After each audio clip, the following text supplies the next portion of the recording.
Our project is the same research design as last year. We're looking at stereotype threat.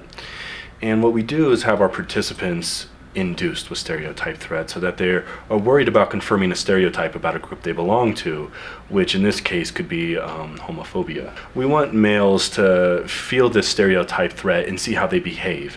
How far are they going to sit away from an anticipated conversation holder? For instance, we put possessions of our Confederate, who was an actor, in a room, and then we would see where the participant placed their chair, and that was our dependent variable. More or less, that was our study.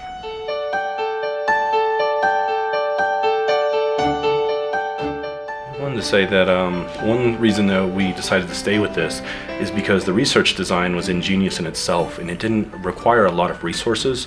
So we were able, with here at Adams State and our resources that we do have, we were able to carry this out without a hitch. And so when we're coming from last year to this year, we're not trying to reinvent the wheel, which is, I think, very common in psychology. Everyone's trying to come up with the freshest and newest research design. So as students, we were just like, let's keep it simple and focus on our future.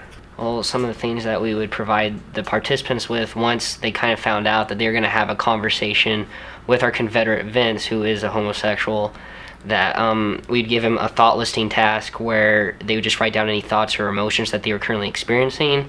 I would say we probably wouldn't have done the research if it wasn't for Dr. Kelso. I remember her few days, she was really sick, and she would still have us come in and meet, and we'd discuss our research, and then we'd go from there, and then she'd go home and try to get better from there.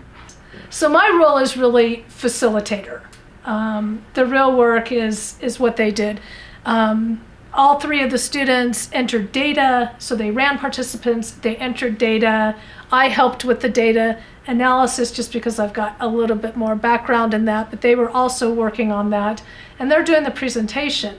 Coming in, I was terrified to speak in front of,